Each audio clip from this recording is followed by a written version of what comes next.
Thank you so much for volunteering to help mount student artwork. Your ultimate goal in doing this is to take a piece of student art and mount it onto construction paper.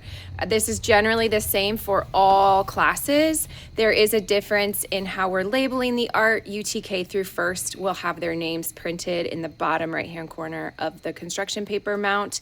And second through fifth grade has created labels, and these labels will be taped onto the back side of the art in the bottom right-hand corner from the front. Each teacher has a folder with the student art included inside. All of the art is grouped by project. So when you open the folder, all the same projects are together. Each student label is placed on top for the second through fifth grade students. If for some reason the label gets separated from the art, you should hopefully be able to match it by finding the name on the label. And then the student artwork should also have a name on the back or sometimes the front. If for some reason the label gets lost or separated and you can't figure out which piece of art it goes to, then don't worry, we can always add more labels later. For the younger students, the art is still, again, grouped by project. Their first names will either be visible somewhere on the front of the art or it will be printed on the back of the art. You'll be transferring this name from the back to the construction paper mount. Make sure you figure out the student's name before you glue it onto the construction paper mount so that you know whose it is before you cover it up. As far as color selection for the mounting paper, I am leaving that fully up to you as the volunteer. When in doubt, black is always an excellent choice unless the actual art is created on a black piece of construction paper, which is the case for a few projects, specifically the auroras that are done in second grade. And I think there may be another project or two that's also completed on black paper. But you can take a look at the art as a whole and figure out if there's one color of construction paper that would go for all of them, instead of taking so much time and looking at each individual piece of art and mounting it on a separate color. You are welcome to do that, but that will be more time consuming. So use your best judgment. It's going to look great no matter what. And once you figure out which color, it's easier to kind of bulk cut them all together. Okay, let's talk about the actual construction paper mounts. All of the construction paper for mounting is located in the supply room.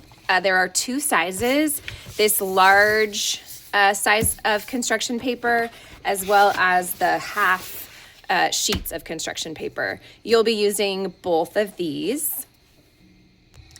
Generally speaking, most of the art is one of two sizes, either the 9x12 construction paper size or a 12x18 construction paper size.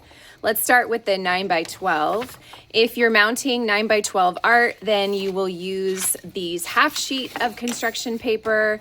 You could also use the big sheets and cut them down, but I like to start with them already cut in the half sheet size. So you'll take this piece of construction paper and you're going to be cutting it down to 15x11 in order to mount these 9x12 pieces of art. So it would look something like this. This piece has already been cut down to 15x11, and then the art would be mounted on the top.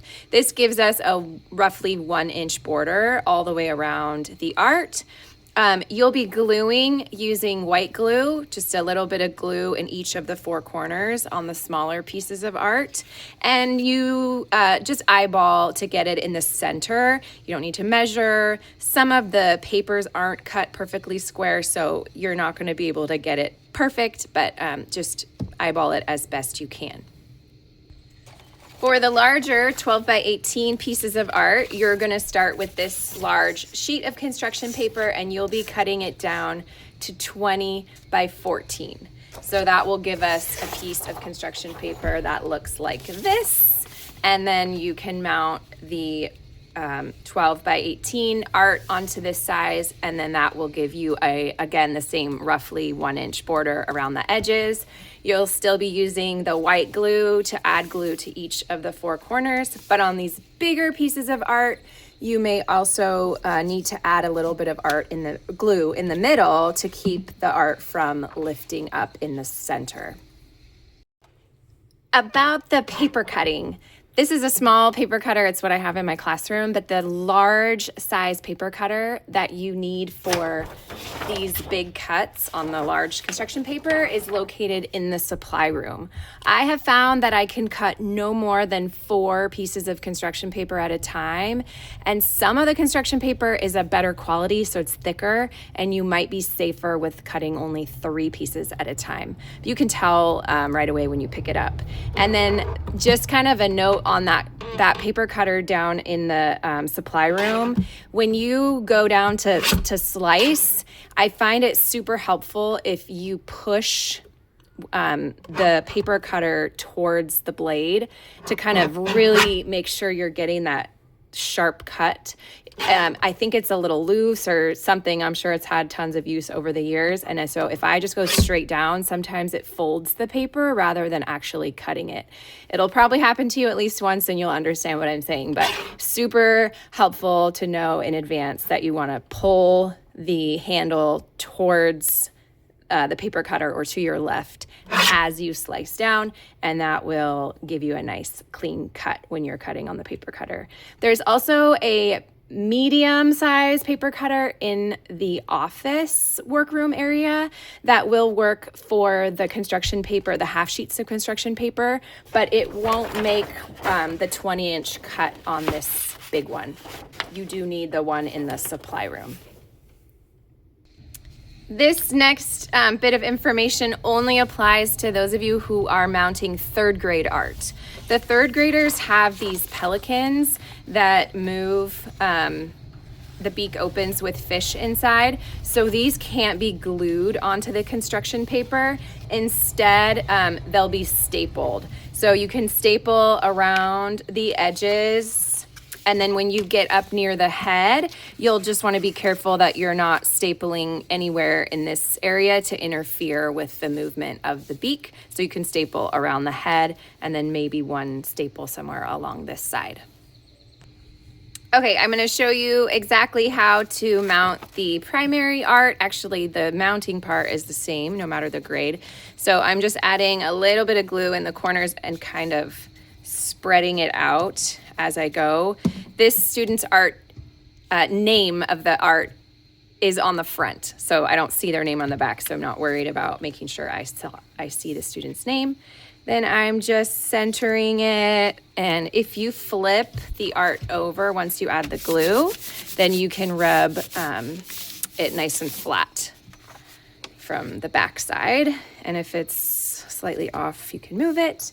And then at the tables where the folders are, there are paint pens. The white is really good for dark color construction paper, black or the dark purple. And then there's black paint pens. There's also some Sharpies in here for lighter colored construction paper. So for this student art, I see the name is here. I'm gonna transfer it with a Posca pen that's already started. Here we go. To the bottom right-hand corner. And then this art is from Miss Warren and Wodecki's class, so I'm also going to add a W to the back side for easier sorting when we take down all the art. And then we can easily get the art back to the right teacher for distribution. Okay, a note about the non-standard sized pieces of art. Generally speaking, a 1-inch border is recommended all the way around each piece of art. So you just need to find the size of the art and then add 2 inches to that measurement so you can cut your correct size for the background.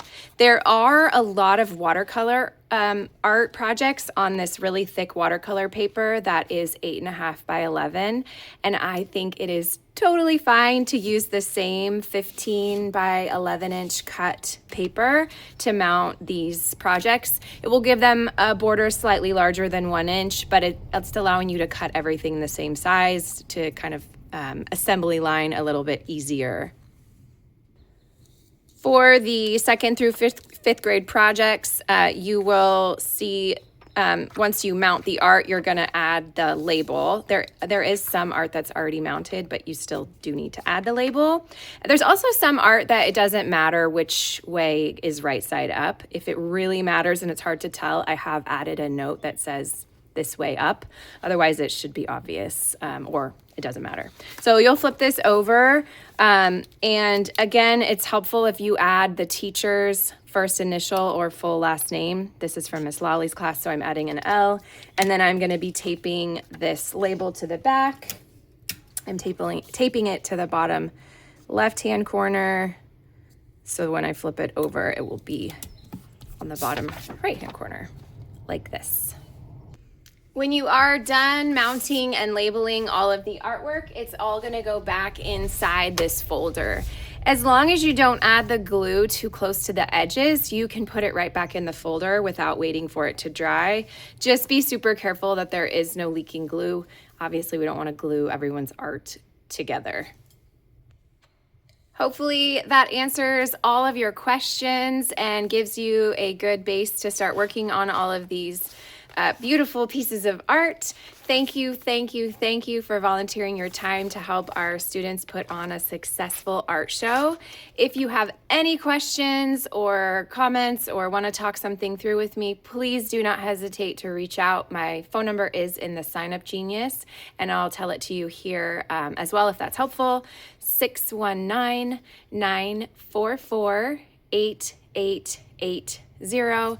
Texting me is best, especially during the school day, and I will get back to you as soon as I can. Thank you.